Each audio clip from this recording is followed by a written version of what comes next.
Ini kan teman-teman pasti akan tergiur, wah gue dapatnya untungnya sekian sebulan. Profitnya. Iya, profit keuntungan. Ya, di atas 100. Di atas 100. Ada 500? Ya enggak lah, di atas 100. Ya 100 sampai 200. Kang Maman, ya. Sehat? Alhamdulillah. Ini Kang Maman nih, kalau teman-teman yang belum tahu, dulu tuh kerja di Yamaha. Ya. Untuk Yamaha. Ya kerja di Hasta Bersama dulu ya, salah satu main dealer spare part di Jawa Barat. Gaji dan pendapatannya bisa 50 jutaan lah sebulan. Cuman semenjak dari situ dia berhenti total, udah nggak kerja lagi, jadi pengangguran. Ya. Dia ngakunya selalu pengangguran, padahal banyak duitnya. Karena nganggur diam aja di rumah kan pengangguran. Nggak juga kali. Apa yang motivasi Akang untuk berhenti dan akhirnya sekarang kita buka usaha Ima Frozen ini beserta produksi beberapa jenis makanan yang sekarang beredar? Motivasinya satu, supaya di masa tua tidak ngerepotin anak. Kalau bekerja pensiun ya belum tentu duitnya cukup ya sampai kita sampai meninggal. Tapi kalau namanya usaha, setidaknya kalaupun nggak ngerepotin anak ya kita punya pendapatan sendiri lah sampai tua. Itu aja sih sebenarnya. Awal cita-citanya kenapa pengen usaha? Ya nggak mau ngerepotin anak lah. Kalau kita nanti tua, udah nggak bisa ngapa-ngapain, nggak bisa nyari duit. Ya kalau anaknya pada sukses amit-amit ya. Kalau nggak ya repot. Kemarin itu cita-cita ya udah balik kanan. Nah balik kanan terus akhirnya kan jualan apa nih, frozen food ya? Frozen food. Kenapa frozen food yang dipilih bukan yang lain? Karena frozen food ini di Indonesia mungkin pertama lagi booming. Ya hal cukup baru. Iya. Yang kedua ini nggak bakal ada matinya. Gak sehat loh frozen food tuh, sejujurnya. Sehat juga sih sebenarnya. Sehat juga. Oh ya? Karena yang dijual di frozen food bukan hanya makanan siap saji. Ayam mentah. Ya kan bakteri hilang. Ya. Udah membela diri lah ya. Udah pokoknya sehat lah. Kalau gue yang dagang sehat. Enggak. Bukan menjatuhkan masalah frozen food, enggak. Maksudnya kalau misalnya memilih untuk mengolah makan yang lain kan memang ada yang lebih sehat. Bukan berarti makanan itu tidak sehat lah ya. Lalu juga kan ada produksi apa aja sekarang? Oh, iya saya punya donat kentang, saya punya kebab, punya dimsum, punya steak mozzarella, punya cireng isi, cireng rujak, cilok crunchy. Nih contohnya nggak ada nih buat teman-teman buat ngeliat ya? Nanti deh. Nggak, soalnya tadi nggak niat mau ini juga kan ya. Nah dari sini kan memang bisa dengan keadaan saat ini yang memang orang banyak diem di rumah, penghasilan bisa dikatakan minim ya. Karena untuk bekerja sulit, Gojek aja atau Grab yang online itu kan hanya bisa kirim barang gitu kan. Mungkin bisa jadi salah satu contoh buat teman-teman yang lagi nonton sekarang bahwa diem di rumah itu bisa menghasilkan. Dan pada dasarnya nggak pakai modal dulu juga kan? Pakai doa. Iya, maksudnya modal secara uang. Kalau modal secara kita yang di atas itu beda lagi, itu nggak boleh berhenti ke modal yang kayak gitu mah kan. Habis modalnya lu udah selalu. Kira-kira gimana coba? Jadi sebenarnya yang mungkin buat teman-teman di luar sana masih kebingungan gimana cara usaha ya. Nah, sebentar. Dengan sekarang sebulan tuh dapat duitnya berapa ratus juta? Putaran duit ya. Bukan putaran. Kalau putaran mah udah aneh lah. Ini kan teman-teman pasti akan tergiur, wah gue dapatnya untungnya sekian sebulan. Profitnya. Iya, profit keuntungan. Ya, di atas 100. Di atas 100. Ada 500? Ya enggak lah, di atas 100. Ya 100 sampai 200. Jadi jauh lebih besar dibanding waktu dulu kerja lah ya. Betul. 4 kali lipat ada lah kali ya. Nah, 4 kali lipat tuh. Diem di rumah pakai sarung. Sesarung ya, diam di rumah dapat duit. Tapi kan perjuangan juga lumayan ya. Oh iya, yang namanya instan. Nah, tentunya kan pasti dengan usaha yang luar biasa ini kan bisa ditularin sama teman-teman dong. Iya. Ya ditularin mungkin dari tips and triknya atau misalnya bisa bantu jualan barang Akang mungkin. Bisa ngebantu jual ataupun teman-teman yang punya produk bisa nitip ke kita juga bisa. Nah, distribusinya yang mananya? Kita Jawa Barat. Oh. Sekarang yang udah jalan Purwakarta, Subang, Cianjur, Bandung, Garut, Tasik, lagi mau buka ke Cirebon, mungkin sama Indramayu. Distribusi ya. Nah itu gimana nih teman-teman kalau mau pengen sasarungan dapat duit di rumah? Sasarungan dapat duit pasang lilin. Iya, kalau nggak nanti datang laler. Sebenarnya mudah, tinggal teman-teman berkreasi aja, karena makanan itu tidak ada matinya. Berkreasi aja, bikin makanan seenak mungkin, semurah mungkin. Segmen pasar kita middle down ya, jangan middle up, karena orang kaya itu bisa makan enak di luar sana lah ya. Middle down. Silakan bikin, nanti kita bantu pasarin. Kalau pengen cepet ya.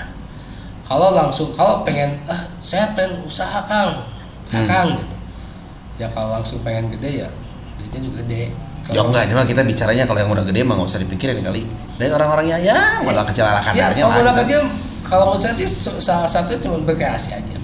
Saya sekarang UMKM yang saya tampung udah 8 UMKM yang saya tampung, mereka bantu kita jualin dan alhamdulillah. Karena yang jadi bingung kadang-kadang ini Om, orang banyak bisa berkreasi, bisa bikin makanan enak dan sebagainya, tapi mereka bingung memasarkan. Ya. Kendalanya hampir semua bingung pas memasarkan. So kita bantu pasarin. Ciwit-ciwit lah. Kalau jadi resellernya kan? Sangat mudah, tinggal datang aja ke rumah, lihat produknya. Alamatnya nanti kita taruh di bawah ya, boleh ya. Yang mau disebarkan apa? Karena di frozen food itu lebih dari 500 item. Kalau kita obrolin juga bingung ya. Satu prinsipal aja bisa puluhan item. Ya, kita pegang misalkan 20 prinsipal aja, udah berapa ratus item. Jadi bukan sulit sih sebenarnya. Saya juga belajar cuma sebulan 2 bulan juga udah bisa. Intinya ada kemauan dan kemampuan. Nah ini kan kalau jualan frozen food, aneh kan teman-teman mikir nih mau jualan frozen food. Kalau kulkasnya kecil kan jualannya susah kali, berarti harus modal dong, atau gimana? Iya. Harus modal itu. Pasti. Oh jadi nggak modal, nggak bisa. Kalau mau modal kecil berarti ya jumlah kecil aja paling ya. Kecil aja. Dan di frozen itu nggak bisa main-main dong. Kalau jualannya kecil, ya itu hitungannya rugi. Karena? Enggak, itu listrik kan dihitung. Putaran, jadi gini ngitungnya. Listrik biasa sebulan berapa? 500.000. Setelah jual frozen jadi berapa? Jadi 1,5, 1 juta tuh. Iya. 1 juta dibagi berapa produk tuh? Kalau produknya mana gitu hitungnya rugi. Jadi kalau beda dengan barang dry.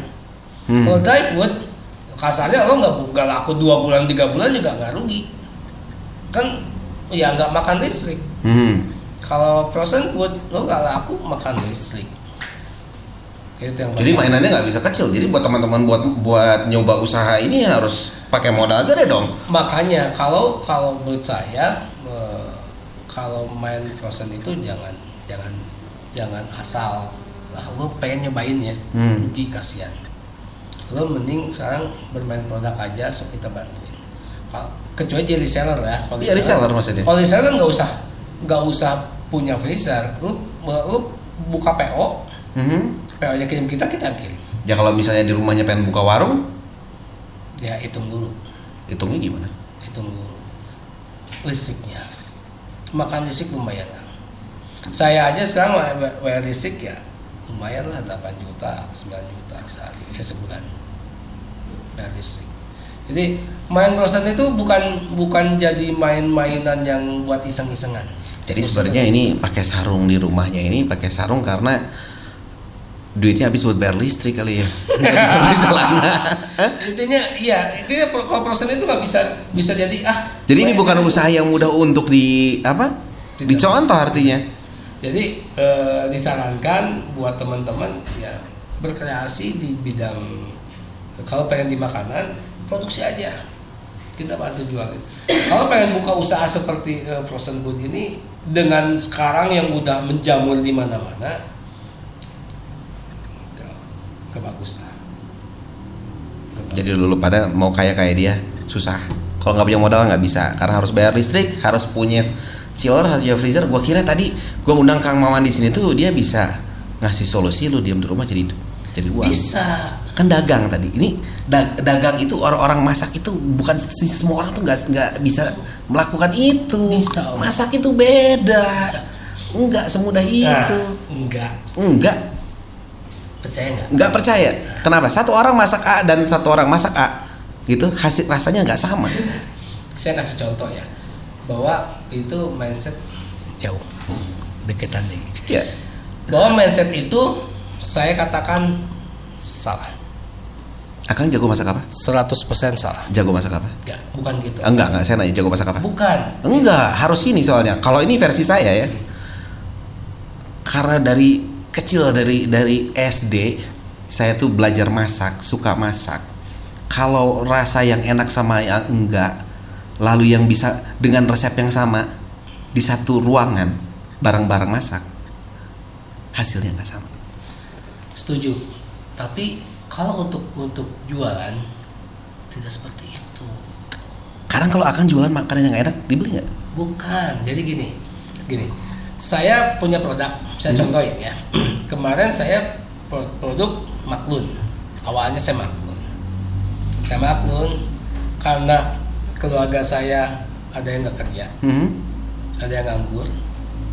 Masa saya nggak bantuin? Saya bilang ke kak bikinin produk ini. Resepnya dari? Cuman contoh. Dan itu mudah.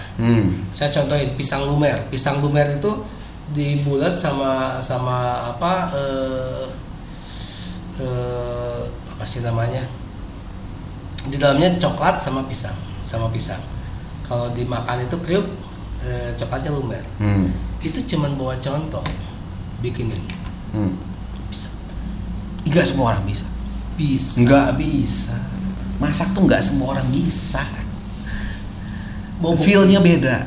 Bisa. Sekarang kita datengin chef ke sini, ya. Kita ngomong masalah makan.